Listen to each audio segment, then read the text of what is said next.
Buenas tardes.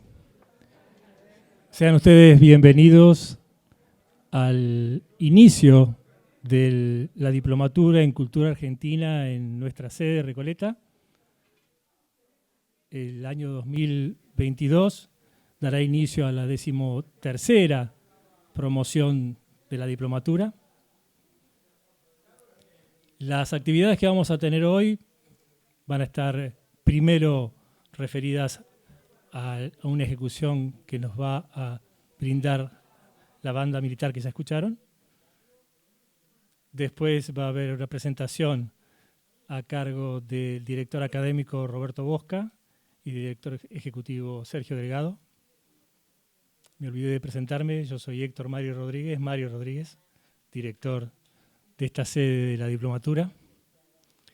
Después de ello, entonces, lo que tendremos es una mesa, está preparada, con 3 disertantes, mejor dicho, 2 disertantes y un moderador.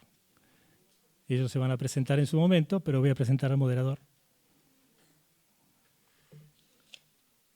Va a ser Jorge Colombres Mármol, que es miembro del Instituto de Cultura de CUDES y ha sido director de la sede Belgrano de la diplomatura. Ustedes ya escucharon a la banda militar de Patricios. Ahora quiero leer una reseña que ellos mismos tienen sobre su historia y es emocionante, por lo menos a mí me ha resultado muy emocionante. Es la banda militar Tambor de Tacuarí. El Regimiento de Infantería 1 de Patricios fue creado con motivo de las invasiones inglesas en septiembre de 1806.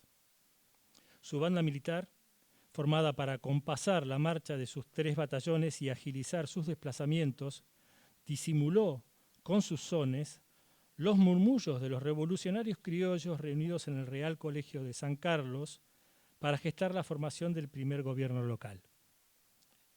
Al concluir ese 25 de mayo de 1810, participó de los festejos en las galerías del Cabildo hasta muy entrada la noche y convirtió en sonidos la alegría de los criollos allí reunidos.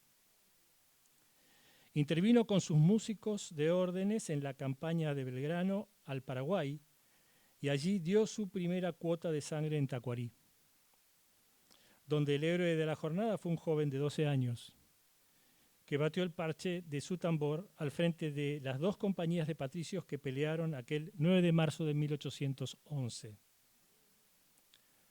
Sus sones acompañaron el primer izamiento de la enseña nacional en las barrancas del Rosario y Gregorio Araos de la Madrid refirió que su rataplana compasado guió a los patriotas en Tucumán y en Salta. Un capitán del regimiento, don Vicente López y Planes, compuso la letra del himno nacional argentino y estos sones tocados por la banda desataron el ímpetu de las bayonetas patricias en cuanto la patria jugó su suerte a la verdad de las armas. Fiel a esta tradición, fuerte y decidido, sonó el 20 de noviembre de 1845 en la Vuelta de Obligado, bajo el fuego combinado de la flota anglo-francesa. Durante el siglo XX, insufló patriotismo a múltiples generaciones de conscriptos que cumplieron su servicio militar en esta unidad. En el año 1966 se le confirió el uniforme histórico que hoy luce y se le asignó el nombre de Banda Militar Tacuarí.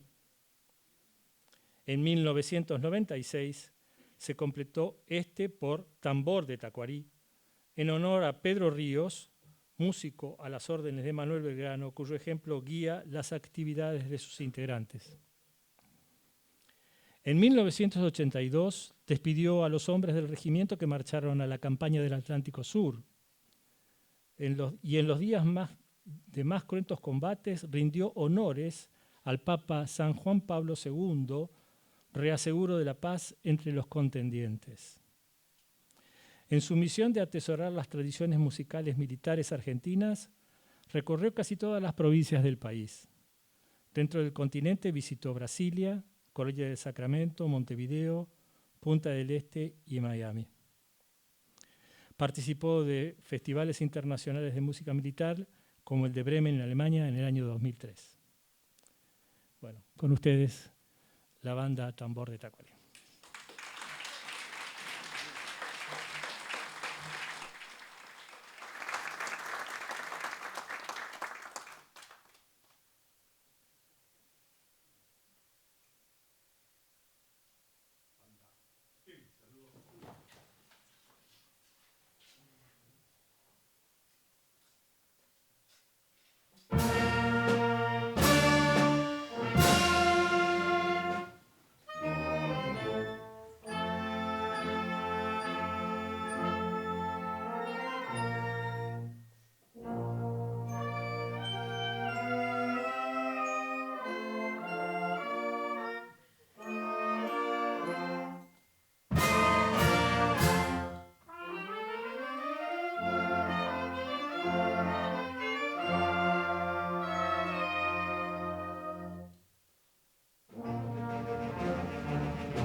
tambor de Tacuarí, Regimiento de Infantería 1 Patricios. A continuación, ejecutamos el himno nacional, seguido de lo que es Malvinas Argentina. Y ahora le vamos a hacer un tango. Así que bueno, saliendo un poco de lo que es la música castrense, vamos a hacerlo un poco popular, algo también muy patriota, como nos identifica ante todo el mundo lo que es el tango. Así que para todos ustedes, espero que les guste.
Centinela firme siempre alerta, formado en el yunque de los Andes, en las horas de la patria cierta.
Simplemente un agradecimiento que es más fuerte que un aplauso, porque va del corazón.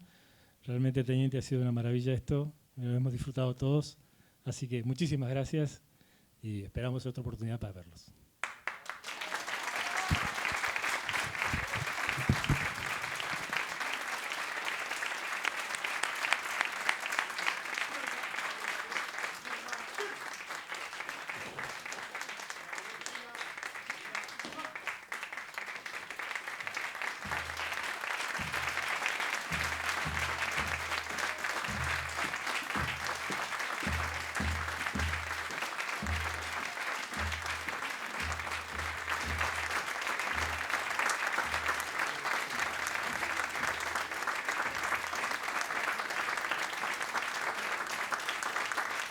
Bueno, ahora seguimos con la actividad. En realidad empezamos con la actividad propiamente dicha.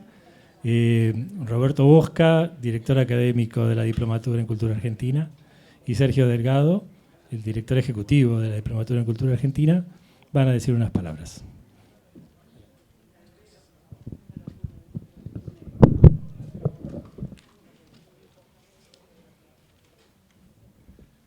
Buenas tardes.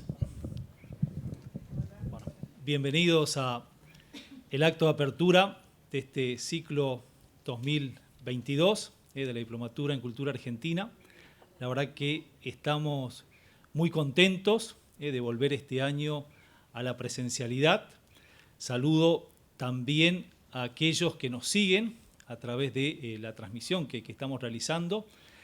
La verdad que, bueno, disfrutando un poco de estos frutos, podríamos decir, positivos de la pandemia, ¿no? Por un lado, el valor que tienen hoy por hoy estos encuentros, la revalorización de los encuentros, de los vínculos, y por otro lado, todo el desarrollo digital que nos permite llegar a otros compatriotas que nos están siguiendo desde distintos lugares de la Argentina y también del mundo. Hoy damos inicio a la 13ª edición de la Diplomatura en Cultura Argentina. Comenzó en el año 2010 aquí en este auditorio, que hoy también estamos estrenando, ¿no? Este auditorio renovado, ¿no? Que hemos tenido que esperar 2 años para hacerlo, ¿no? A raíz de la pandemia.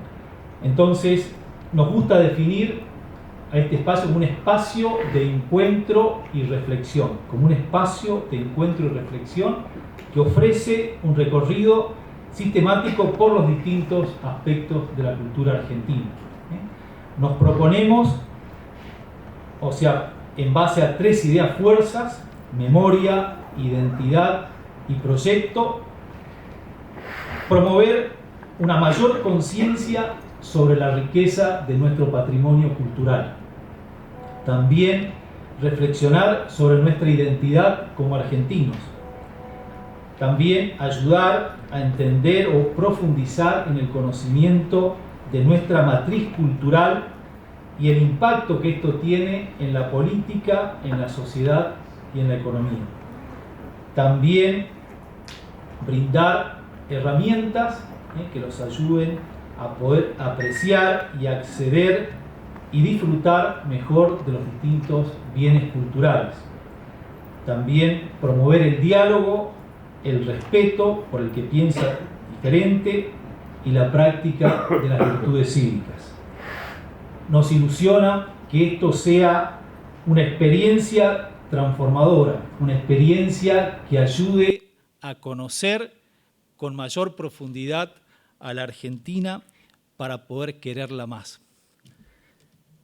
Hoy, después de las palabras de Roberto, nos acompañarán Isidoro Ruiz Moreno y Esteban Vilgré Lamadrid, veterano de guerra de Malvinas, donde, con el sentido de homenajear a aquellos que entregaron su vida por la patria.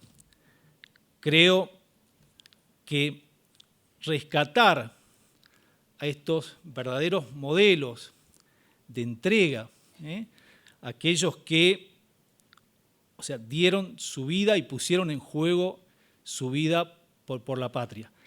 Conectando un poco esta actividad con el acto de apertura que tuvimos ayer en la sede Belgrano, donde la clase estuvo a cargo de Paola del Bosco, actual presidente de la Academia Nacional de Educación. Se hizo referencia a Guillermo Jaime Echeverry y un libro que todos ustedes conocerán, La tragedia educativa. La verdad que me acordaba de este libro, este diagnóstico tan lúcido que hace de nuestra situación, y de una frase que Guillermo dice, no es verdad que nuestros alumnos no aprendan, sino que nuestros alumnos aprenden muy bien motivados por los modelos y arquetipos que como sociedad les proponemos. Nuestra sociedad hoy por hoy propone, o nuestra cultura en general, modelos muy distintos a los que necesitamos para que las cosas cambien y el país salga adelante. Así que yo creo que no podemos dejar de aprovechar esta oportunidad a 40 años de Malvinas, de dar a conocer, de valorar y también de conmemorar el heroísmo de aquellas personas que jugaron su vida por la patria. Yo creo que esto nos puede servir como una fuente de inspiración para que todos nosotros también podamos vivir de manera heroica en nuestra vida cotidiana. Probablemente no tengamos que vivir una guerra o estar como vivieron nuestros soldados 40 años, pero sí todos los días podemos tratar de vivir de manera heroica las distintas situaciones cotidianas que nos tocan. Así que muchas gracias y bienvenidos a este nuevo ciclo de la Diplomatura en Cultura Argentina.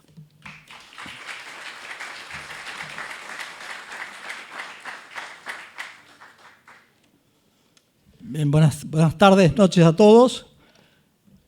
No puedo creerlo, me pasé 2 años esperando este momento de ver las caras de los alumnos y de los profesores, caras de verdad, no de pantalla. Y la verdad que nada reemplaza, si algo ha demostrado, este periodo de cuarentena, es que nada reemplaza a la relación personal también, ¿no? Bueno, entonces el tema que nos reúne hoy, en este acto de apertura del año académico que hacemos todos los años, desde hace 13 años, quiero volver ahora sobre algo que ya referí, hice una referencia en una reunión informativa hace unos días atrás, pero como muchos de ustedes no estuvieron, me gusta repetirlo porque es importante, quiero que todos lo escuchen.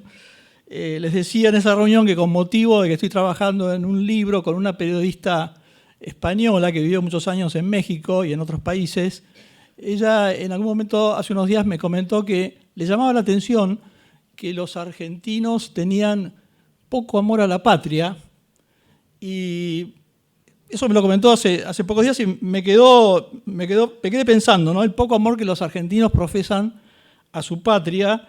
Contrariamente, por ejemplo, ella lo comparaba, hacía una comparación, digamos, con otros países, por ejemplo, los mexicanos, ¿no? No digo que los argentinos no quieran nada a su patria, pero digo lo que ella me comentó y le llamó la atención, ¿no? No es la primera vez que me pasa una cosa así. No sé a qué se debe esta ausencia que siento como una carencia, pero creo que todos nos podemos dar cuenta sus consecuencias, me parece a mí, ¿no? Negativas para el conjunto de la sociedad, pero también para cada uno de nosotros, en particular, ¿no? Como personas. Desde luego que no es el único factor que me parece que él explica bastante por qué nos va como nos va, ¿no? No es, obviamente que no es lo único, no es la única causa. No estoy diciendo que tenemos que cultivar un autismo o un autocentrismo que ignora al resto del mundo, etcétera. Por supuesto, ustedes me entienden bien. Pero el amor de sí en forma individual y colectiva, es el primero a partir del cual se organiza toda la convivencia en sociedad. Es la regla con la cual se mide una relación de alteridad. La medida mínima de amar al prójimo como a uno mismo, esta es la regla de oro de las religiones en general. Pero hoy el tema es la patria, entonces, ¿no? Es el corazón mismo de nuestra diplomatura. En la apertura del programa queremos entrar a él por la puerta principal.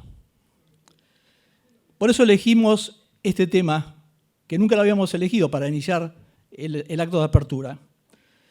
Hay una idea, una sola idea, les diría, que me gustaría que ustedes se llevaran hoy y que es quizá la más importante de toda la diplomatura. Esa idea es que hay algo más que la literatura y la pintura, que me perdonen los profesores de cada materia, y hay algo más que todo el patrimonio cultural argentino, ¿no? Es algo del cual forma parte ese patrimonio y que le da sentido también.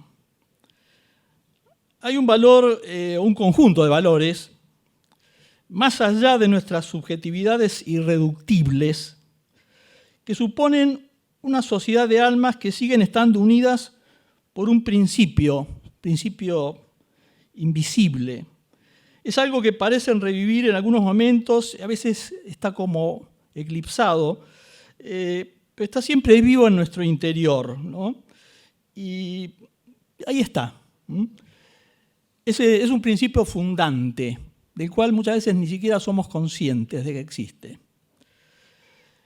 Es un concepto incandescente, porque es una fuente de calor que emite una luz que no se apaga. Es un principio que debe ser tenido por inalienable, que nos une con un vínculo invisible, como les decía recién, y nos hace unos de otros, con nuestras confluencias y nuestras distancias mutuas, ¿no? Ese valor compartido es la patria, la terra patrum, la tierra de nuestros padres, de la cual, les recuerdo, somos deudores, porque lo que somos, todo lo que somos, lo hemos recibido de ese legado. Bueno, voy a terminar acá porque hoy no es el día, digamos, no me toca dar la clase, sino a otras personas mucho más importantes. Les pido que las escuchen con atención, porque acá se va a juntar un soldado y un historiador y van a tener un diálogo sobre lo que fue, digamos, lo que ellos vieron en la gesta de Malvinas. Entonces, no voy a hablar sobre la patria, no voy a hacer una disquisición sobre la patria, sino que quiero poner ante ustedes ahora gestos, actitudes, palabras que revelan ese fuego interior, esa luz inmarcesible. Solamente quiero mostrarles ahora, ya termino, antes de que hablen los profesores de hoy, quiero mostrarles, decía, 3 videitos muy cortos, cada uno, muy pequeños, muy breves, y les digo para que se ubiquen, digamos, cuando los vean, que les presten atención, y les digo de qué se trata para que puedan prestar toda la atención, digamos, sin empezar a pensar qué es esto, ¿no? El primero es el célebre fragmento que de la ópera Nabucco, de la tragedia lírica de Verdi, conocido como el coro de los esclavos judíos, que ustedes habrán escuchado muchas veces, pero ahora quiero que lo escuchen de otro modo, ¿no? Porque es un himno de amor a la patria, como ustedes saben. Ustedes lo conocen, no les voy a explicar. Va pensiero, interpretado por ucranianos en Odessa, que dice: «Oh mia patria, si bella e perduta». Como nosotros decimos, «Brille, oh patria, en tu diadema, la perdida perla austral». El segundo videíto muestra a una hija con su padre, un soldado. Ese soldado va a estar hoy con nosotros, Esteban Vigrera Madrid, que es un canto, ese videíto es un canto a la paternidad y a la terra patrum. Ya lo van a ver, muy breve también, son 2 minutos. El tercero es de Oscar Poltronieri, un soldado del coronel Vilgré, único soldado conscripto, vivo, condecorado con la Cruz al Heroico Valor en Combate, la máxima condecoración con que la nación argentina honra a sus hijos. Así que vamos a verlos.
Yo quería ser soldado y había nacido para ser soldado, y si vuelvo a nacer lo vuelvo a hacer. Esas Malvinas que me marcaron mi egreso y mi vida militar son las que me marcan mi cierre, porque mi tarea hoy para mi ejército es devolverle a los veteranos en salud y en paz lo que ellos le dieron al ejército durante la guerra.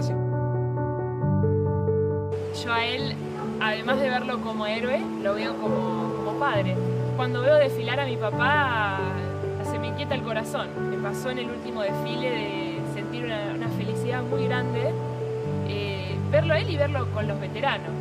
Es como que dejo de verlo como papá de fila y lo veo más como un homenaje que le estoy haciendo y me emociona mucho. Me acuerdo del 8 de junio, que ya era el mes del Día del Padre y papá sabía por sus amigos que yo estaba en el frente, me manda un telegrama y en él me decía, bueno, que se acercaban momentos difíciles y muy duros, que sabía lo que estaba sintiendo, pero que pensara en la patria, que cuidara mucho a mis soldados y termina diciéndome, bueno, te bendice tu padre. Esa carta me impactó de otra manera, o sea, yo sentía que no podía traicionar el honor que me ha dado mi padre en mi espalda y me hizo sobreponerme al miedo, que cuando miré el cerro y era el infierno, y miré Puerto Argentino que era la salvación, me acordé de eso, dije no, yo no puedo volver como un cobarde, y giré y fui, bueno, subí para el cerro como soldado, pero papá ese día, el padre de julio del 82, me bendijo mucho, y creo que estoy acá por él.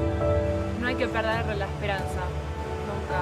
Tuvo muchos momentos donde él creyó que no iba a poder volver y tuvo otros donde en el fondo de su corazón yo creo que él sabía que él iba a poder estar hoy acá conmigo y con todos nosotros y con los que volvieron. El corazón de uno habla y me parece que el corazón de él habló mucho durante la guerra, más que los actos bélicos, ¿no? Más que todo eso es el corazón y el corazón de sus compañeros.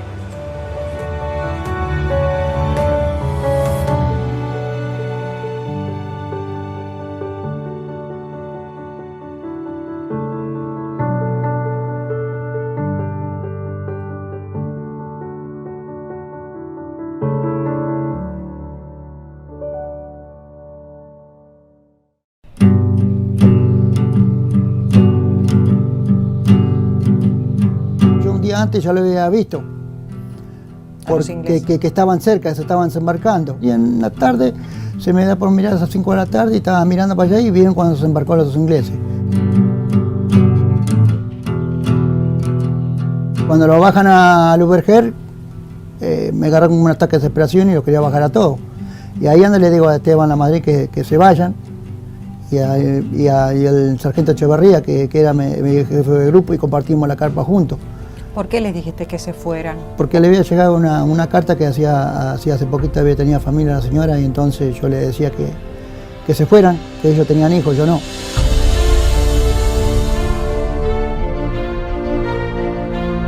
La estrategia que me hicieron primero, nosotros cuando llegamos, lo tuvieron un día, como 5 días lo tuvieron así de arriba en un helicóptero y lo hacían saltar a la altura de los palos de la luz.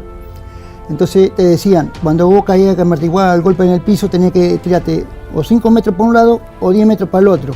Entonces todo eso, cuando nosotros fuimos para arriba, que estamos en el Cerro de Dos Hermanas, yo hice eso.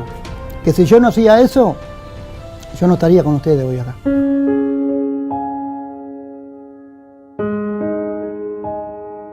La guerra me dejó algo más importante, que un enemigo es un amigo, es un hermano.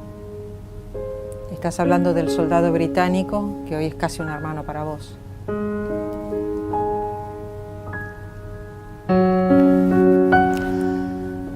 Eso es lo que me dejó la guerra, mejor dicho. Contame cómo está Malvinas en tu corazón. Sé que Malvinas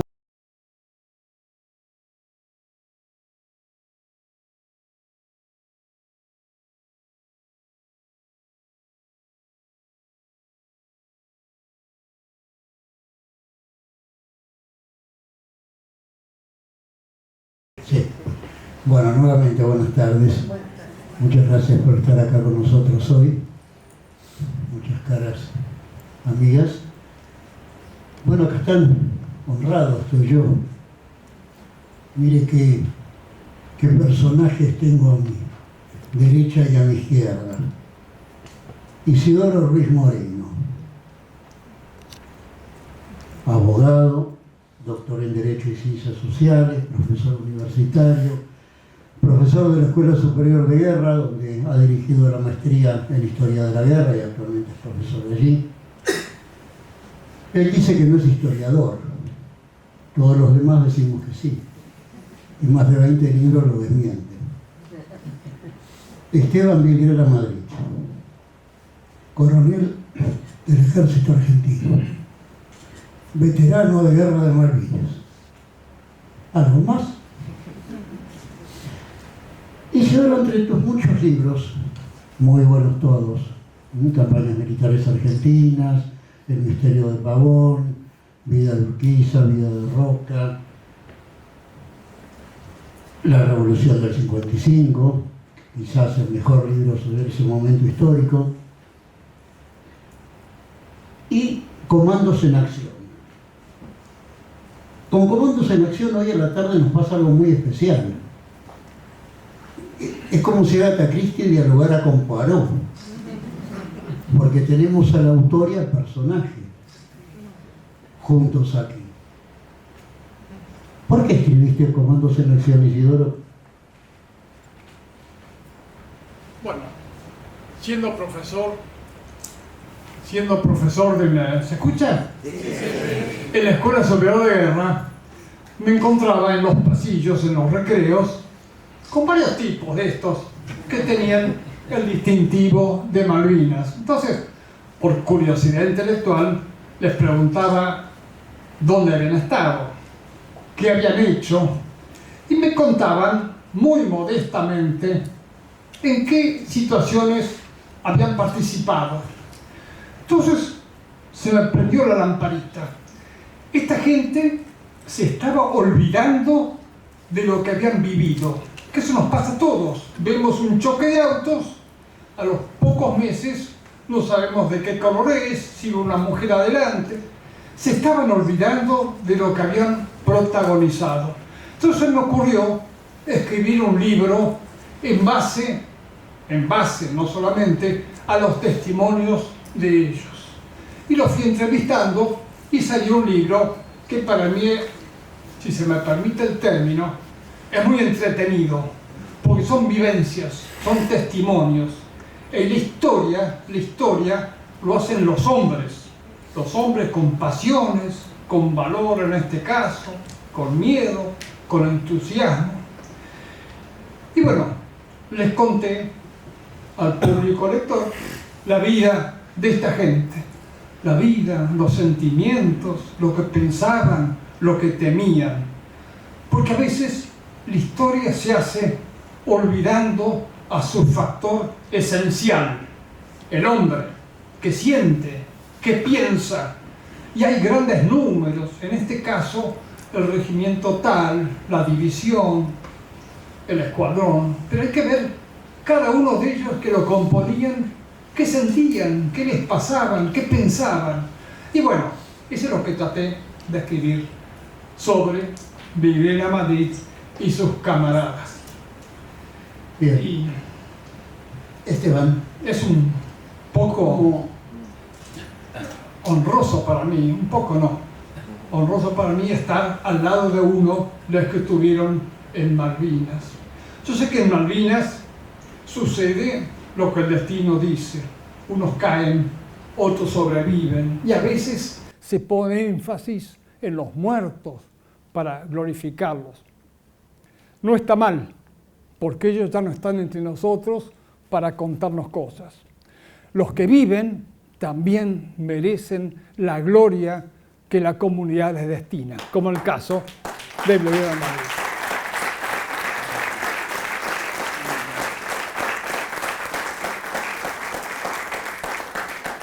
Nada más. Esteban, por cierto, leíste el libro. Sí, por supuesto, lo leí hace muchos años el libro de Isidoro, que ahora lo ha actualizado. ¿Enfoca bien, con realismo lo que ocurrió? Sí, yo creo que lo que hizo Isidoro en ese momento, y si uno se ubica históricamente, se pierde la guerra, viene las elecciones, cambia el gobierno, y la década del 80 estuvo signada por esa palabra llamada desmalvinización. Vieron que los argentinos muchas veces somos excesivamente duros con nosotros mismos. Y ese ser duros con nosotros mismos fue golpear al veterano. Y cuando se hablaba de Malvinas se victimizaba o se buscaba algún rédito más que nada político-ideológico. Y para aquellos que hemos sido jefes de valientes, era muy duro conocer sus historias y que nadie las cuente.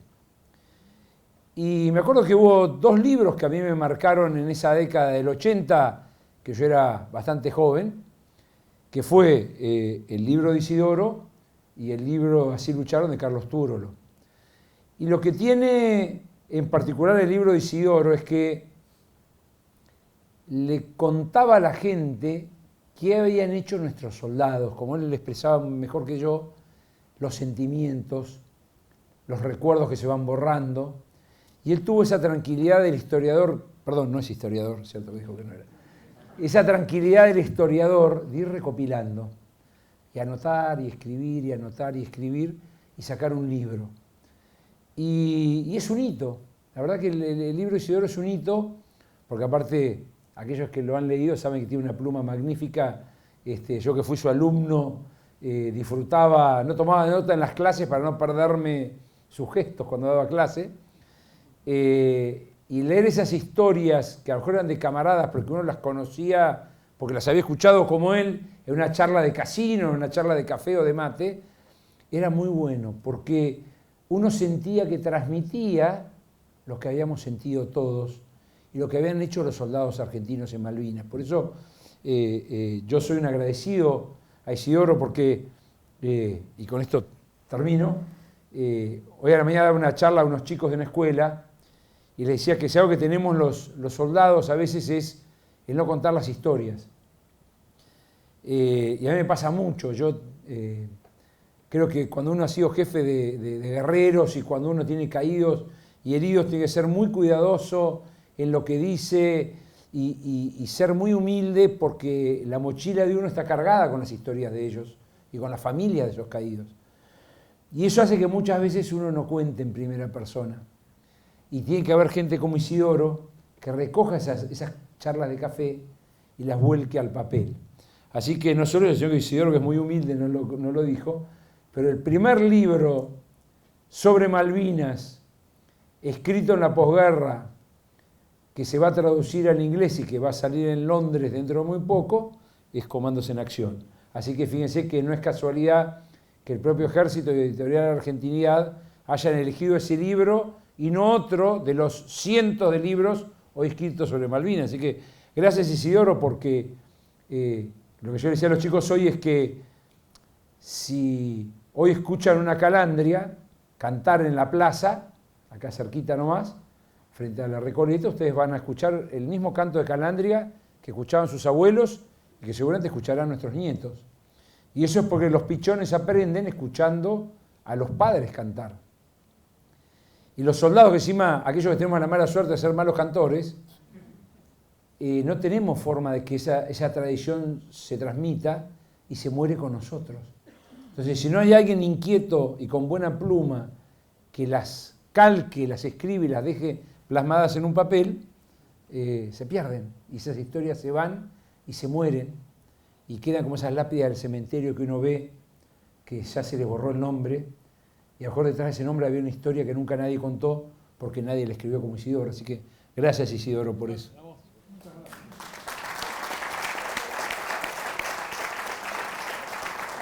Una pregunta, Isidoro.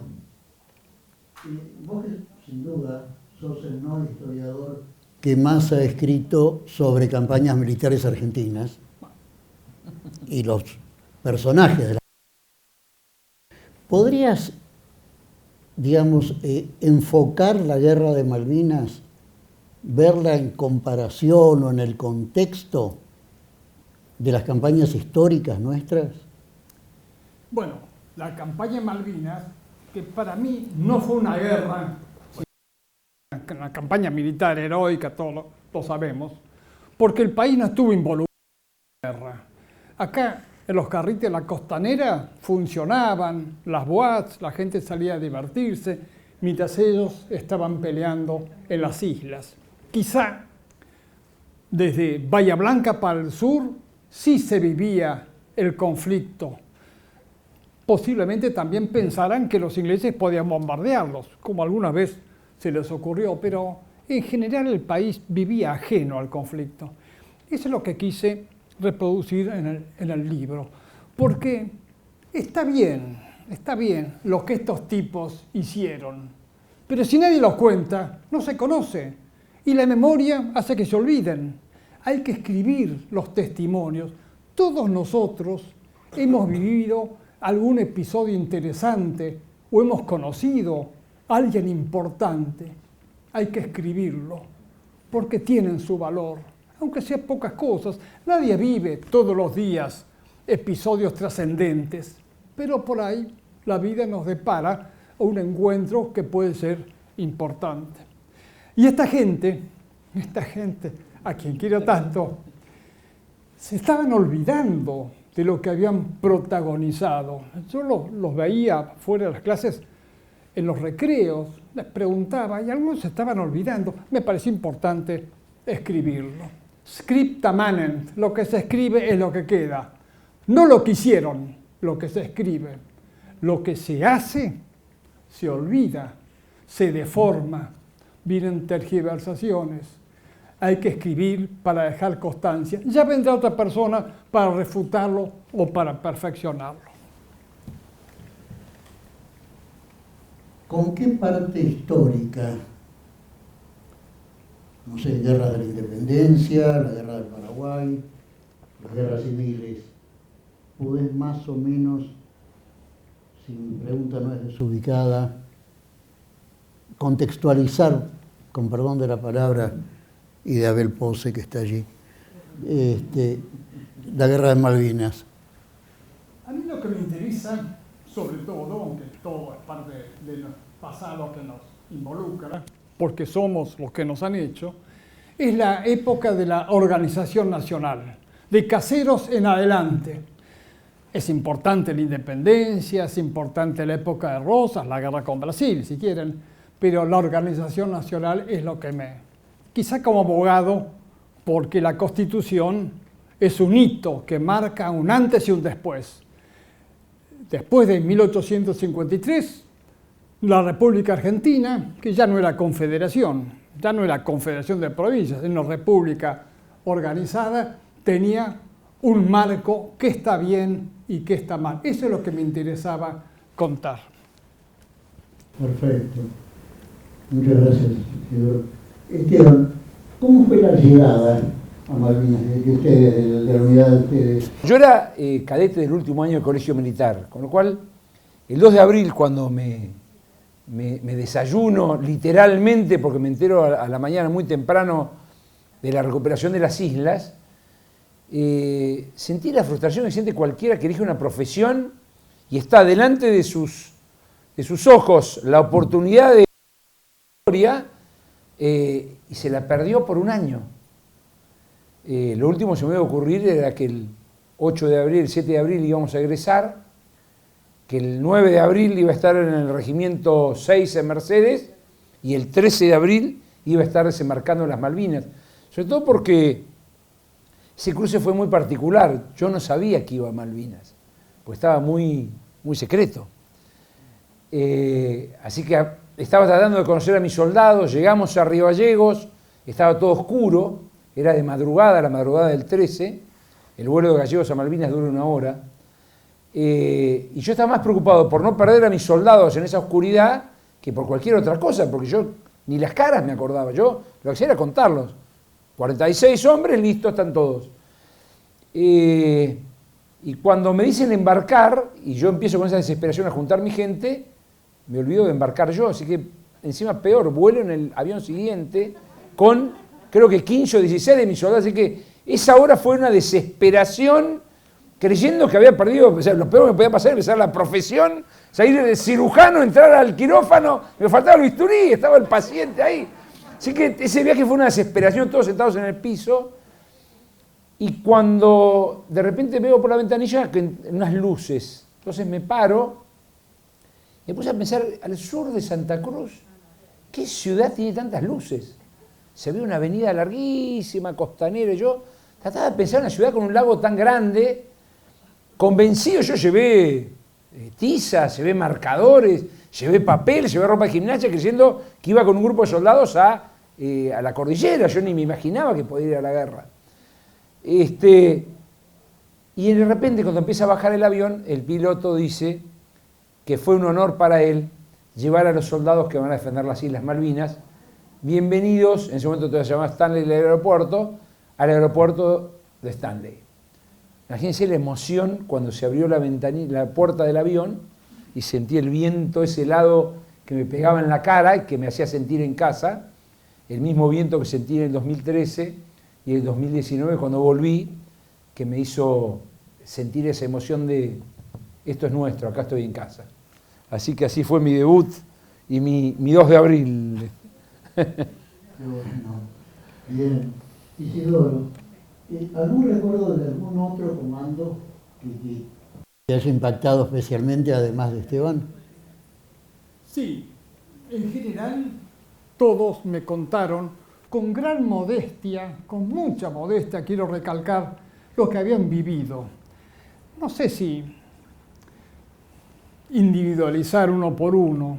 Sergio Fernández, Mauricio Fernández Funes, el Ñato Rico, el mayor entonces Castañeto, hoy general, todos estuvieron contándome con mucha modestia lo que habían vivido y lo que habían hecho. Tenemos la suerte de tener con nosotros al coronel Videla Madrid, porque siempre se recuerda y se glorifica justamente a los muertos, pero también glorifiquemos a los que fueron y volvieron, como Videla Madrid. Todos se portaron con entusiasmo, con patriotismo, con valor, por supuesto. Algunos quedaron, otros volvieron. Esa es la ley del destino. Pero así como recordamos mucho a los muertos, glorifiquemos a los vivos, como a Videla Madrid. Perdón. Se nota que fue mi jefe de carrera y mi profesor. Es parte de la historia. Estamos viendo eso, la historia heroica, no la que nosotros vivimos todos los días con los problemas, que tenemos plata o no tenemos plata. Él es parte de la historia gloriosa, heroica de la Argentina. Vamos.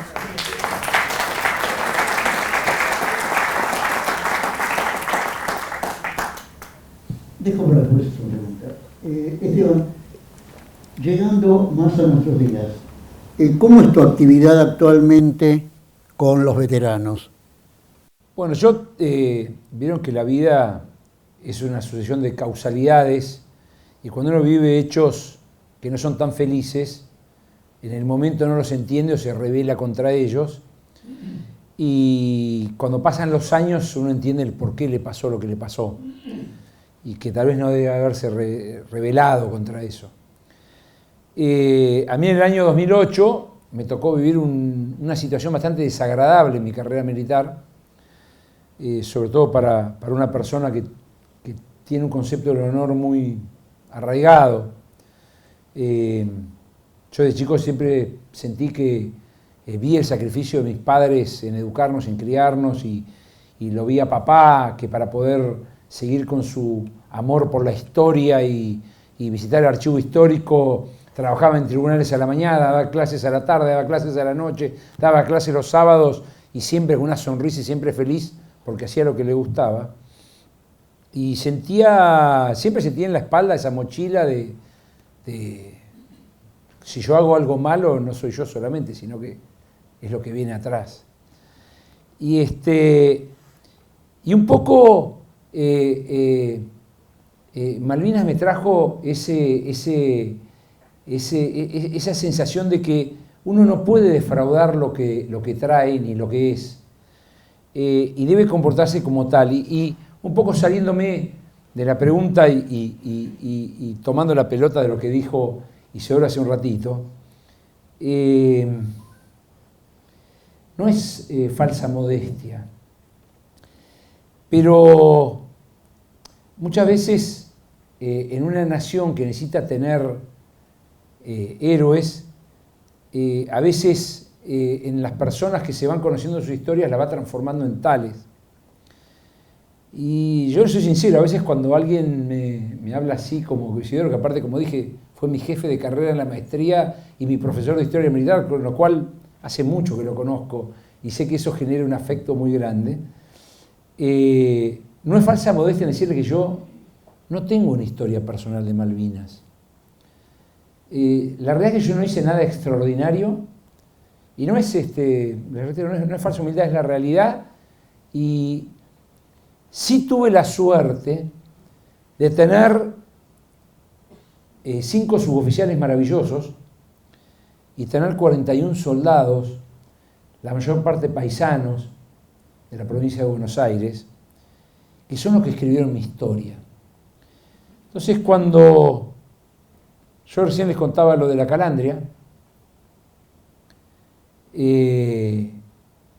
a mí soy un tipo extrovertido, pero me cuesta mucho hablar de Malvinas y me genera estrés. Pero tengo claro que sin ser calandria ni ser cantor, yo tengo la obligación de contar esas historias. Y sin querer, el contar esas historias de mis soldados, yo me voy apropiando de ellas. Pero es la historia de ellos.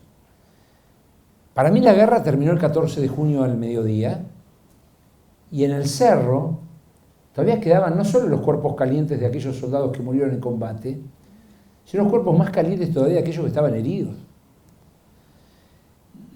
¿Y cómo uno no va a aceptar una invitación, aunque lo estrese, si uno tiene la oportunidad de contar la historia de esos verdaderos héroes?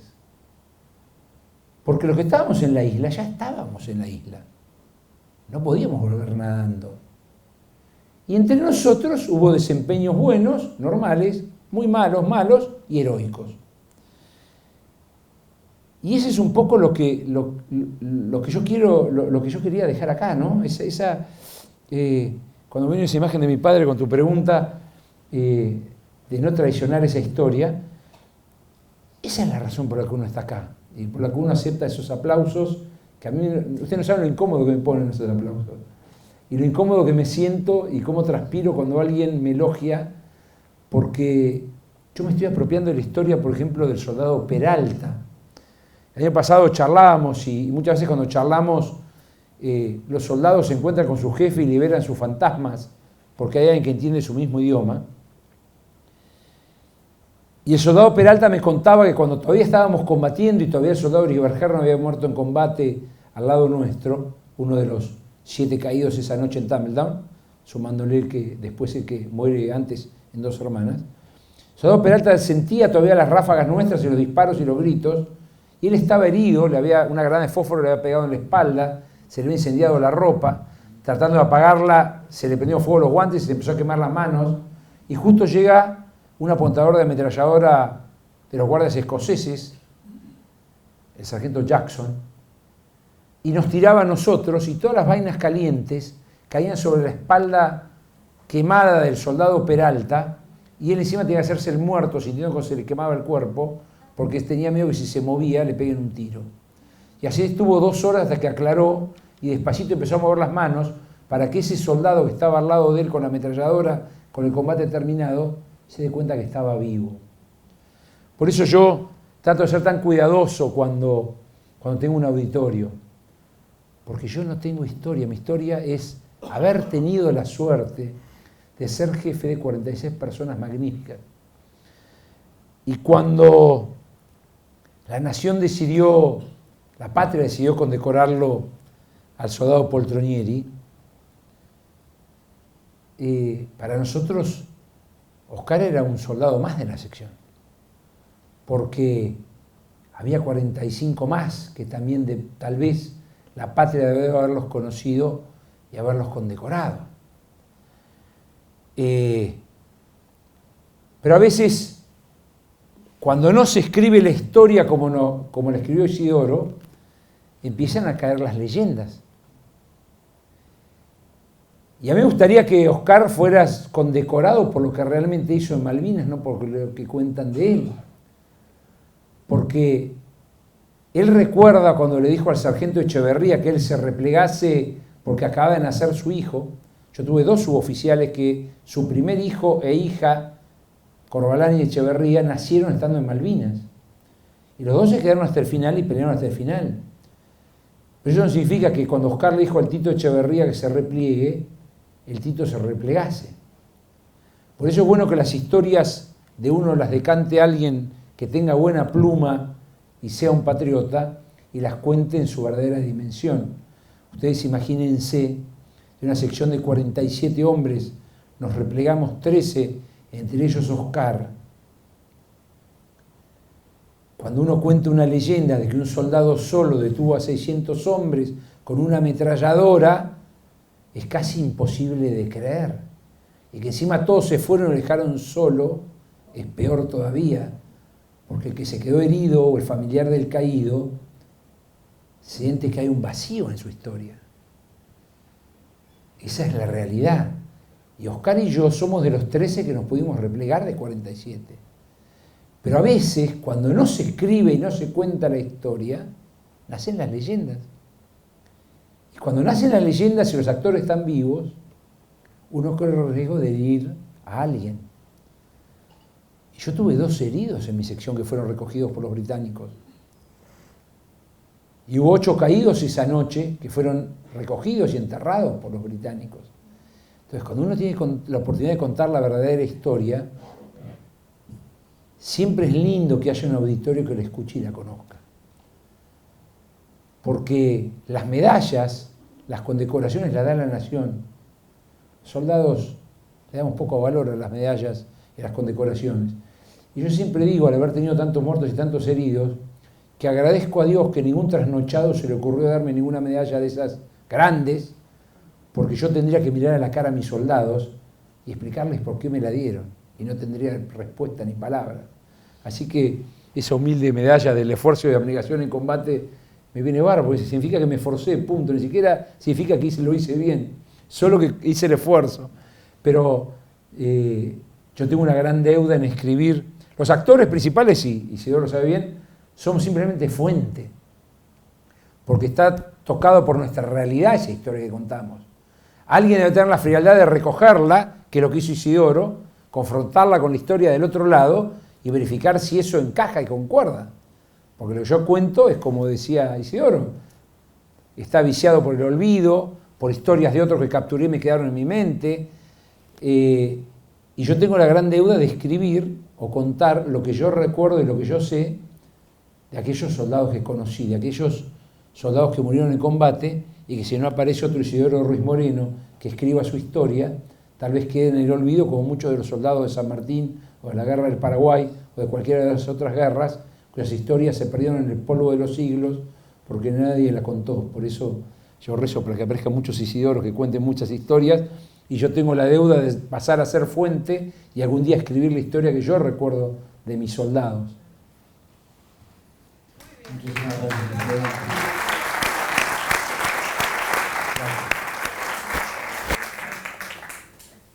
Isidoro, ¿cuántas ediciones hay de Comandos en Acción? Han habido, qué sé yo, 7 ediciones y, paso el aviso, está por salir otra porque se agotó el libro. Así que espero que alguien lo compre. Es un libro, perdón, bueno, es un poco de propaganda mía, pero que tuvo éxito por lo que ellos hicieron, que traté de contarlo en forma amena, porque la historia con testimonios, como la que me cuenta Miguel Lamadrid y tantos otros, permite conocer lo que es el hombre, que es el factor esencial de la historia, que a veces se olvida por los grandes movimientos. Lo que cuenta Miguel Lamadrid, lo que contaron otros, es el verdadero pasado, con miedo, con valor. En este caso no había miedo, por supuesto, había mucho entusiasmo en ellos, mucho patriotismo. Yo diría, aunque no lo dijo mi amigo Miguel Lamadrid, que querían ir a Malvinas, porque en la vida militar es un hito haber estado en Malvinas, porque nuestro ejército de paz impide tener estos chispazos de gloria como él ha vivido. Nada más. Bien, Roberto Bosca. Va a haber otra edición de Comandos en Acción. Estaría bueno presentarla acá, ¿no? A ver. ¿Sí? Bien. Además puede haber varias presentaciones. Aparte de Malvinas, Esteban, esto ya yendo a tu carrera militar, a tu profesión, sé que has estado, me gustaría que lo contaras, en misiones en el exterior. Sí, yo soy un privilegiado. Les soy hoy sincero, hice una chicana en la pregunta anterior porque no quería en primera persona, porque yo empecé relatándoles de las experiencias traumáticas y cómo uno cuando mira para atrás las capitaliza. Y a propósito me escapé de su pregunta, pero no quiero dejar de contestártela. Ese año 2008 fui sancionado duramente por una falta no cometida, pero que sí la afronté como me gusta afrontar las cosas en la vida, y redoblar la apuesta y defenderme. Pero el ejército me mandó un destino que yo nunca había soñado estar, que era la Dirección de Bienestar. Y cuando llegué vi que existían un montón de departamentos raros, retiros y pensiones, reconocimientos honoríficos, educación a distancia, bueno, una serie de títulos. Y el que estaba de jefe, de director en ese momento, un gran amigo, entonces coronel Pireto Alemandi, que me conocía del Colegio Militar de Estado, juntos él era jefe de escuadrón y yo era oficial instructor, y por el rugby, me dice, che, qué macana la Madrid lo que le pasó. Bueno, ¿a dónde quiere ir? Dígame acá. Primero tómese una semana de vacaciones. No, digo, coronel, yo quiero trabajar ya, deme algo porque estoy que exploto. Entonces me dio la lista y yo empecé a leer esos nombres. Y abajo de todo veo Departamento Veteranos de Guerra. Digo, bueno, mándeme ahí, soy veterano, yo ni sabía que existía. Y cuando llego, vi y entendí lo que tiene el Estado, lo que tenía el Estado Nacional para sus veteranos.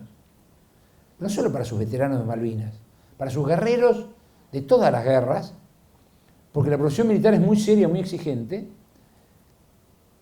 y aún en una misión de paz, uno puede quedar con algún tipo de daño producto del estrés que vivió. El estrés que vive el soldado, a diferencia del que puede tener alguien que tiene un accidente de tránsito, por ejemplo, que es aquí y ahora, y después uno empieza una terapia o algo para superar eso que vivió que no lo deja dormir y trae pesadillas, el estrés del soldado dura en el tiempo, porque el instinto de supervivencia genera que ese estrés dure lo que dura la guerra, lo que dura la acción o el combate. Y eso genera un montón de reacciones físicas en un animal como somos nosotros, que van desde la presión sanguínea que disminuye al mínimo en los bordes del cuerpo para evitar el sangrado, los ojos que se agudizan, el no dormir, el estar durmiendo en alerta, nunca pasar del nivel 2 de sueño, un montón de cosas que a la larga generan daños. Entonces, el estrés postraumático de un soldado no es el mismo que el estrés postraumático de un civil. Pero si uno no lo atiende, se vuelve crónico. Cuando yo llegué al Departamento de Veteranos de Guerra, vi primero lo engorroso que era para un guerrero de la patria lograr que la patria le reconozca una herida en el alma y le ayude a combatir los fantasmas que venía trayendo de 30 años antes o 25 años antes, que por otro lado se había vuelto crónico. Y las patologías crónicas en un guerrero, y los aburro rápido con esto que es médico, las patologías crónicas en un guerrero traen las comorbilidades, que son peores que el estrés postraumático. Y no son solo psicológicas, son físicas.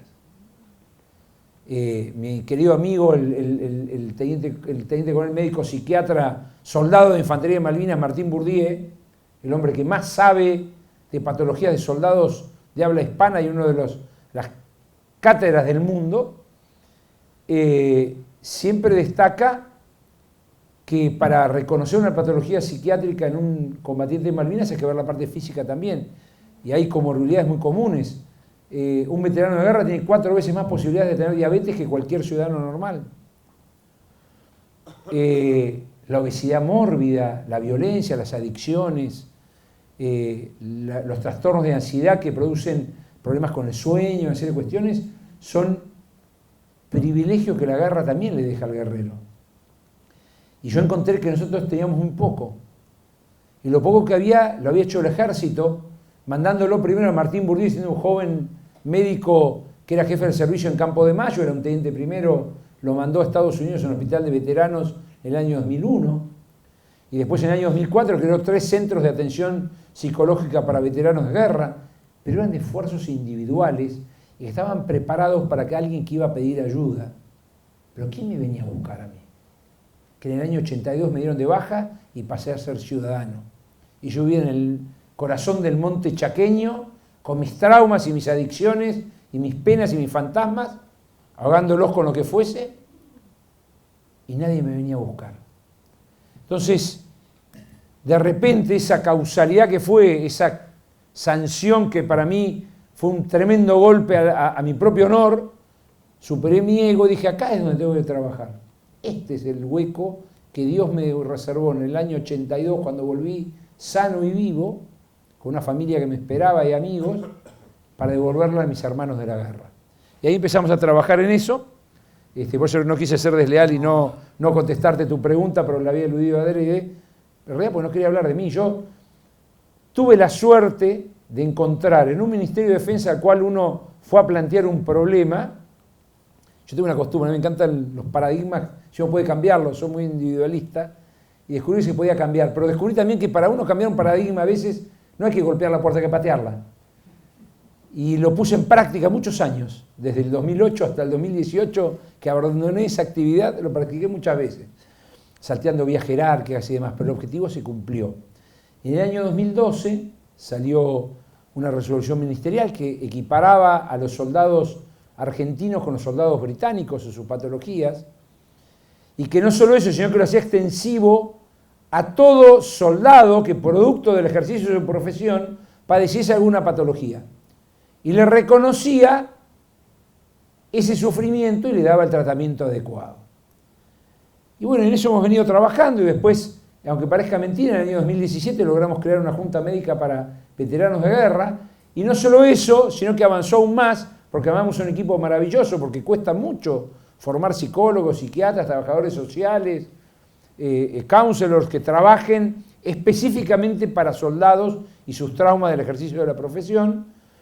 Y empezó un intercambio porque el Instituto Combat Stress del Reino Unido, que tiene una clientela importante, porque no solo Malvinas fue su última guerra, sino que después tuvo Irak, Afganistán, de nuevo Irak, Siria, Sierra Leona, y la última de Afganistán, que fue la última, ahora les quedó Sierra Leona, descubrió que nosotros teníamos saberes o conocimientos que ellos no usaban y viceversa. Y empezamos todos los años a viajar un equipo a Inglaterra, otro equipo a venir acá y trabajar en espantar las heridas del alma de nuestros guerreros. Porque hoy decía muy bien Silvita Barrera, que es una de nuestras mujeres veteranas, en una charla con chicos, decía algo que a mí me quedó muy grabado y que me sirve a mí para defender esa postura de intercambiar con el entonces enemigo la atención a sus fantasmas. Y Silvita dijo que la gente que trabaja en salud cuando va a la guerra no tiene bandera, tiene la Cruz Roja. No le importa quién está en la camilla. Y cuando ella hablaba me acordé de Rick Jolie, que fue condecorado por los dos países, y ver a mis soldados heridos cuando vine una vez de visita al cirujano, uno de los cirujanos de la Ajax Bay, y de repente vi que había heridos míos que venían a agradecerle a ese, creo que Isidoro estuvo ese día en la escuela de guerra, agradecerle el cariño que le puso. Bueno, nuestro centro de salud mental, de hecho, ha habido veteranos británicos que han venido a visitar Argentina, que se han atendido con nosotros o simplemente han venido a contar su historia o a buscar una receta. Así que, bueno, te respondí tu pregunta que te había aludido de primera mano, no quise ser desleal. Fantástica realmente la respuesta, creo que nos ha dado mucho más que un panorama de Malvinas, porque estuvimos en el 82 y estamos en este año, seguimos con el tema Malvinas y con la gente que se preocupa y que trabaja y que trabajó y que está trabajando. Y me parece excelente que todos conozcamos estas cosas. Sinceramente yo no tenía idea de esto, sabía que él estaba en algo así, pero no con esta profundidad que lo ha contado. No sé, Isidoro, si tenés algo más, creo que ya estamos en horario, ¿sí? Está bien. ¿Nada más? No, ya es hora de levantar la sesión. Hemos tenido el gusto, el honor de que es la figurita importante de este momento. ¿Qué más podemos pedir? Listo. No, yo solo agradecerles. Soy un bendecido, soy un privilegiado de poder estar sentado acá, de poder escucharlos, de de poder contarles mi historia, y a lo mejor no es una historia importante, pero digamos que escuchen mi historia y hayan tenido la deferencia de venir. Y les quería solamente una reflexión cortita, o dos cortitas. La primera es, cualquiera de nosotros puede hacer algo extraordinario por su patria en cualquier momento de su vida. La segunda enseñanza que me dejó Malvinas es, nadie sabe cuánto va a vivir, pero sí hay algo que nos alimenta la vida, que son los sueños. No los perdamos. Yo recuerdo papá, ya con sus 80 y pico de años antes de morir, cuando estaba internado acá cerca en el CEMIC y sabía que se moría, y estábamos charlando y me dice la cantidad de cosas que me quedaron por hacer. Ojalá la muerte nos encuentre todos pensando en la cantidad de cosas que nos quedaron por hacer y no resignarnos a transitar por la vida viendo pasar los días. Y la última, más importante, ya que estamos acá, es la presencia de Dios. A mí en los momentos más difíciles de la guerra y en los momentos más difíciles de mi vida, cuando uno se ve realmente pequeño y se ve insignificante, me ayudó mucho la presencia de Dios. Y les quería dejar algo que de manera muy fuerte, era así como el soldado Guanes, uno de mis soldados de mi sección que murió en combate, murió con una imagen de la Virgen de Cacupé, rezándole, pidiéndole que lo sane y lo cure, y le dio algo de consuelo antes de partir. También tengo la imagen en mi mente de esos, como de repente Dios me hizo catequista en medio de la guerra, y a tipos grandes, como algunos, como el Tito Echeverría, que llegó a la guerra siendo ateo, que tomara la comunión, que se bautizara, que comulgara, y ver cómo ese tipo rudo de voz, que parecía un tarro cuando hablaba, porque tenía una voz cascada, aprendía a desgranar las cuentas de rosario mientras lo rezábamos de rodillas, porque nunca volvimos a tener la misma espiritualidad que tuvimos, o que yo por lo menos tuve en la guerra, esa sensación de estar en comunión con Dios en todo momento. Así que no esperemos los malos momentos para acordarnos de Dios, y tampoco perdamos la oportunidad de agradecerle los buenos momentos, porque los malos también van a venir. Y les quería cerrar con esta oración del soldado que yo muchas veces la digo en silencio. Yo a veces llevo en el auto un rosario chiquito y cuando puedo me rezo una decena, pero siempre me acuerdo y me emociona esa oración que aprendí primer año del colegio militar allá en 1979, que es la oración del soldado y que simboliza lo que es ser soldado. Y dice: Señor, escúchame tanto en la guerra como en la paz. Haz que mi alma no vacile en el combate. Pon destreza en mi mano para que mi tiro sea certero, mas pon caridad en mi corazón para que mi tiro sea sin odio. Pon la guardia más dura en mi camino y el puesto más difícil en mi avance. En la paz te pido, Señor, lo que muy pocos te deben pedir: inseguridad, sacrificio y dolor para fortalecerme. Y al final te pido, Señor, que me ayudes a vivir, y si fuera necesario, a morir como un soldado. Así que hoy, por todos esos soldados que yo conocí y aquellos que vi y no conocía que murieron en Malvinas, les pido un fuerte aplauso.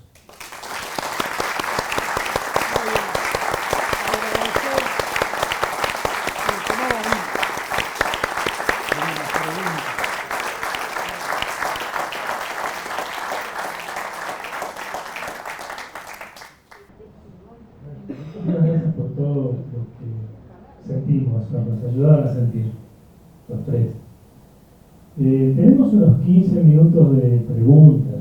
Si alguno tiene preguntas, es una oportunidad, estando aquí un protagonista y un muy buen abogado del cabo Victoria. Claro, la pregunta tiene que ver con lo que expresaba Belgrano Madrid al comienzo de su charla, cuando él decía que no sabía que iban a Malvinas. Entonces la señora dice: ¿qué pensaban? ¿A dónde pensaban que iban? ¿Qué creían que eran esas luces que estaban abajo? ¿Ushuaia? ¿Qué era? ¿Qué pensaban que iban a hacer ustedes allí? Claro, no. Está buena tu pregunta, yo no la aclaré. todos queríamos ir a Malvinas. Yo me moría de ganas. Yo cuando ponía las tizas y los marcadores y la ropa de gimnasia en el bolsón, yo puteaba. Decía, yo voy a estar con un tarado, con un pizarrón dando instrucción y hay un tipo que está en Malvinas. Lo que pasa es el secreto, o sea, uno le niega toda la información que puede al enemigo. Entonces el secreto hacía que los que éramos tropa no se nos comunique. Seguramente el regimiento de Teniente Coronel Alperín sabía perfectamente que íbamos a Malvinas. Yo iba puteando pensando que no iba a Malvinas. Por eso me preguntaba qué ciudad sería eso y cuando llegué me emocioné. Pero el regimiento sí, de hecho yo no sabía, el barco ya había partido unos días antes con toda la carga logística nuestra a Malvinas. O sea, el tontolón era yo porque era tropa, o sea, por eso no sabía.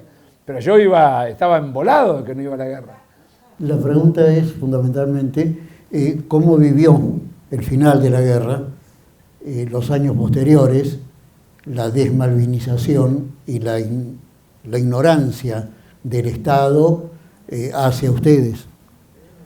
Sí, muy buena tu pregunta. Mirá, mi querido Martín Bourdieu, que de eso sabe, yo soy un soldado de infantería, 2 neuronas que las conecto con mate, pero Martín sabe y estudió mucho. Y él afirma rotundamente que la posguerra fue peor que la guerra.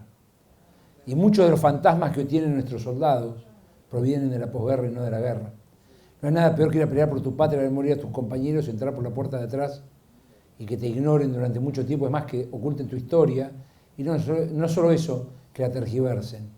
Yo no me acuerdo exactamente de qué año, del 80 y pico, salió una película, no me acuerdo si era Los chicos de la guerra, algo por el estilo, y yo fui al cine en Belgrano, creyendo que era una película de Malvinas, y salí enfurecido y triste y llorando de bronca, porque no podía creer cómo alguien, y encima el propio Estado, financiaba una película que no solo dañaba a los militares que habían sido sus jefes, dañaba la imagen del propio soldado. A mí lo que me dolió no fue lo que decían de mí, porque a mí no me importaba lo que piensen de mí. Yo tenía mis propias culpas que buscarme, pero me indignaba que dijeran eso de mis soldados, porque la historia siempre cuenta lo de los jefes y demás, y la realidad del combate nocturno es que el soldado que te ve que está al lado tuyo, el que está a 20 metros ya no te ve más, y no sabe si estás, si te fuiste, si lo abandonaste. Estás solo, la soledad del combate. Y a mí me daba mucha bronca porque yo conocía a esos guerreros que habían vivido la soledad del combate, habían peleado igual, y apareció un miserable que contaba una historia falsa simplemente por un rédito personal. Y el Estado se olvidó, aún hoy en muchas de sus currículas escolares, de contar los valores de Malvinas, porque lo que estamos hablando no es reivindicar la guerra, es reivindicar los valores. Nosotros nos mandó la patria, nos mandó Galtieri. No hubo ningún borracho que nos mandara. La patria nos pidió que fuésemos, fuimos, hicimos lo mejor que pudimos y volvimos. Y era la patria la que tenía que contar nuestra historia. Y la patria contaba una historia distinta. Esa es la realidad. Y fueron las maestras, fueron los docentes, fueron los pueblos los que empezaron a exigirnos a los veteranos de guerra que contemos nuestra historia. Yo hasta el año 2004 nunca hablé de Malvinas. 2004. Y fue cuando mi jefe me intimó a escribir cómo habían muerto mis soldados y me dijo, yo estaba de guardia en el Estado Mayor, me acuerdo, y me dijo, mire, Vigré, si usted mañana no sale de turno, cruza Paseo Colón y atropella un colectivo, usted se llevó la historia de sus caídos. ¿Le parece que tiene derecho? Y yo ahí ese fin de semana me puse a escribir. Pero siempre hubo alguien que demandó esa historia. Así que, re buena tu pregunta. Y hoy ya es una realidad, ya se conocen las historias. Hoy ya es muy difícil mentir sobre Malvinas. Es muy difícil. Y es gracias a ustedes. Es gracias a ustedes que se conocen las historias y gracias a gente como Isidoro que las escribe. Yo creo que con mis 77 años, llegado a este punto, y habiendo vivido lo de Malvinas, para mí fue una vergüenza lo de Malvinas y el tratamiento que le dieron a ustedes, que después de tantos años, por algún motivo se están acordando. Y el fracaso de sus compatriotas también y de sus compañeros de armas, ¿no es cierto? El secretismo con el cual ustedes llegaron a Malvinas tenía sus razones. Y también nadie se hizo cargo de quién declaró la guerra, que fue nada más que por motivos políticos. Y eso lo dice el tiempo y lo dice la historia. Y ahora lo estamos pagando. Sí, yo disiento en algún punto con lo que usted dice. Y permítame decirle por qué. Nosotros pescamos ingenuos. La guerra la maneja la estrategia nacional. Soldados somos instrumentos. Tal prueba que los británicos tuvieron casi la misma cantidad de caídos, la misma cantidad de suicidados y la misma cantidad de estrés postraumático en la posguerra y fueron los ganadores. Si los soldados pagamos los errores de la estrategia nacional. Y la estrategia, la geopolítica juega como un ajedrez. Y los estados ponen gente preparada en los ministerios de Relaciones Exteriores y más cuando va a ir una guerra, porque tienen que saber jugar al ajedrez. Y yo considero que nuestra estrategia nacional no supo jugar el juego y cayó en el juego británico, que sí necesitaba una guerra desesperadamente, porque Margaret Thatcher estaba cayendo en su popularidad, porque la flota de mar estaba por ser desmantelada, sus submarinos estaban por ser desarmados, y quienes nos llevan a la guerra son ellos. Si no, yo pregunto por qué Margaret Thatcher en marzo le manda a pedir al almirantazgo que le diga cuántos días tardaría en poner una task force en el mismo momento que le autorizan a Davidoff a ir a desarmar la Georgia, porque lo autorizan ellos, no nosotros. En el mismo momento que le autorizan a Davidoff a ir a desarmar en las Georgias, le preguntan al almirantazgo cuánto tardaría una task force en el Atlántico Sur, que contesta que en 7 días podían tener una task force. Después se dan cuenta tarde que no era así y los mandan sin logística. Y cuando Argentina hace la recuperación, pues siempre se habla de la invasión, la recuperación histórica de nuestras islas en forma incruenta, salvo la muerte de Giachino, y la solución real iba a ser que haya una negociación como en Chipre y en un montón de lugares del mundo con las Naciones Unidas en el medio, pero Inglaterra obligada a negociar. Hay un error que a veces cometemos nosotros argentinos. Nosotros no fuimos a la guerra se improvisó. Quien nos lleva a la guerra es Inglaterra, cuando el 8 de abril el Consejo de Seguridad nos declara país agresor y la Unión Soviética había prometido que la iba a vetar. Ahí se pierde la guerra, y cuando Argentina le iba a aceptar a Pérez de Cuéllar, aprovechando la trampa del cambio de horario con Londres, es cuando Margaret Thatcher ordena hundir al Belgrano, y cuando se enteran por medio de Haig, que es el que nos traiciona, que Argentina iba a aceptar la propuesta de paz. La guerra la hacen ellos, hacen la tercera invasión inglesa y nos llevan al 14 de junio. Pero no fuimos nosotros, fuimos los ingenuos que jugamos ese ajedrez y lo perdimos.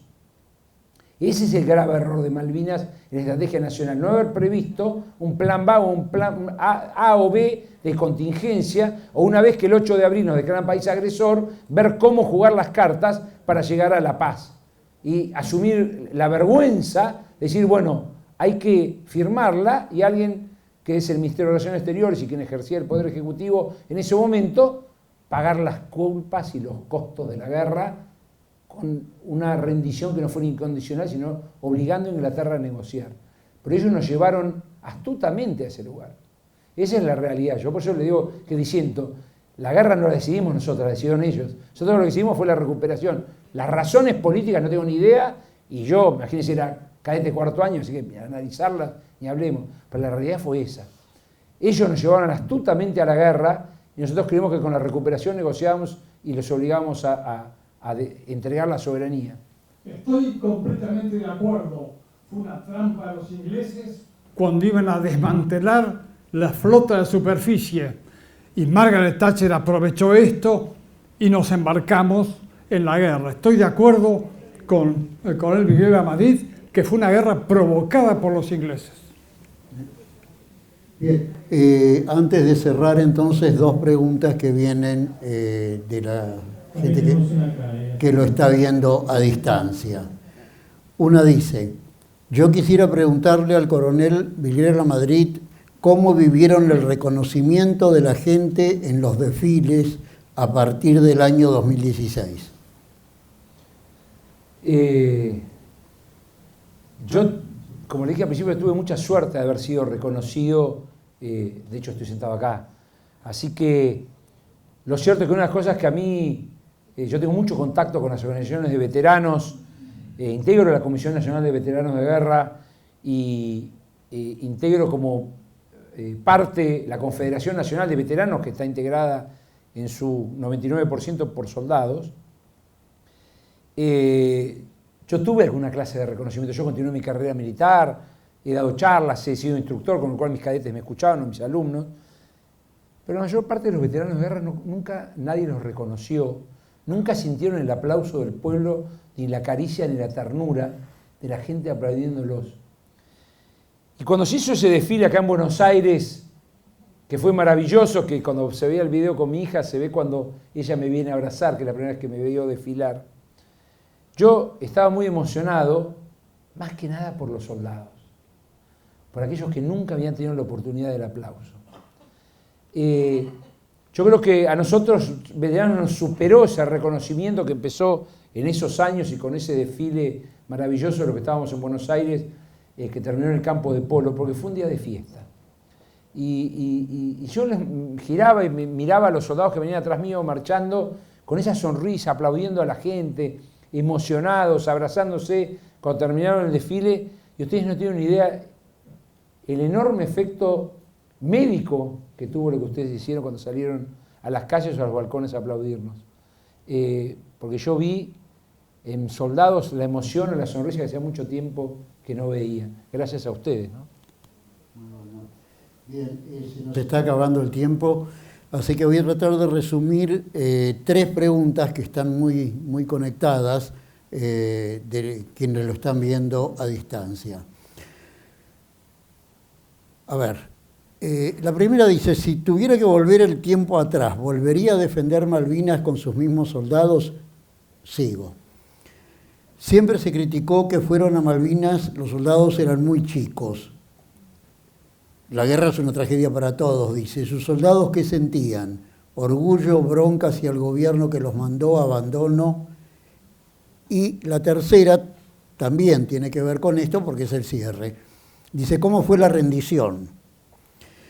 ¿Qué se siente al momento de entregar las armas sabiendo que se enfrentaron a las fuerzas de la OTAN con la inteligencia americana y el apoyo chileno? Eso es mío. ¿La primera cuál era? Soy infantería, pero tengo 2 neuronas. Lo maté. Perdón. No, que eran, la primera es si tuviera que volver, volvería.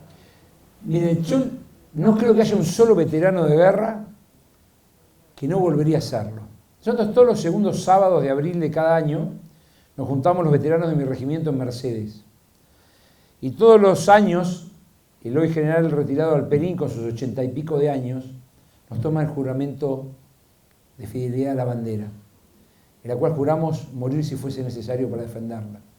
Y yo durante varios años, ahora ya no, hacía de locutor, porque preparábamos las glosas, era algo muy artesanal, y cada vez que el general se paraba adelante y tomaba el juramento, a mí me emocionaba ver, que eran igual que yo, viejos, gordos, pelados, con brillos en sus ojos, contestar sí juro. Pero lo que más me emocionaba era que yo, por trabajar en un centro de salud para veteranos de salud mental, sabía los costos que había tenido para muchos de ellos la guerra, y sin embargo lo volverían a hacer. Perfecto. ¿La segunda cuál es?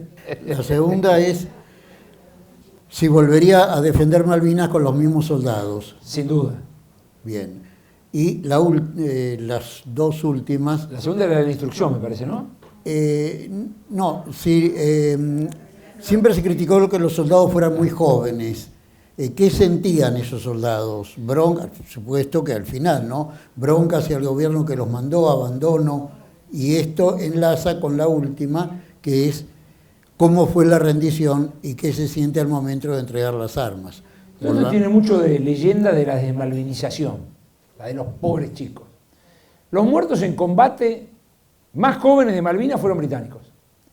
3 soldados que murieron en el asalto a Monte Longdon, apuntadores de un misil Milan. 17 años. Porque los paracaidistas entran al regimiento de paracaidistas y pueden entrar siendo menores de edad. De hecho, uno de ellos que muere le manda una carta a su madre en la que le dice, qué irónico, no puedo comprar alcohol, no puedo entrar a un cine a ver una película prohibida, pero puedo morir por la reina. Qué ironía, mamá. Y muere. Mis soldados estaban mejor preparados que yo. Estábamos muy bien equipados. La diferencia para mí estuvo en el aire y en el alcance de la artillería. El abrigo que teníamos, la campera esa de Duvé, que uno ve en las fotos eran muy buenas, hasta el punto que los británicos le sacaban la campera a los caídos, igual que le sacaban los borceguíes, porque eran muy buenos. Mis soldados el año anterior han estado 45 días en Chacharramendi, en General Hacha, La Pampa, haciendo instrucción. Y cuando yo llegué al colegio militar y saludé a mis soldados frente a la guardia, uno como soldado aprende a ver simplemente con mirar a los ojos del que está enfrente para darse cuenta si es un tipo aplomado, está bien entrenado. Y solo ver cómo me miraban, me pregunté a mí mismo, pucha, qué difícil que me va a hacer mandar a estos soldados. Y con respecto a quién putearon o culparon, es un poco lo que dije al principio. Nosotros fuimos porque nos mandó la patria. La verdad que yo ni sabía quién era el presidente, ni importaba, y podía haber estado cualquiera. Nosotros fuimos porque nos mandó la patria. Y lo volveríamos a hacer. Muchísimas gracias. Gracias, final.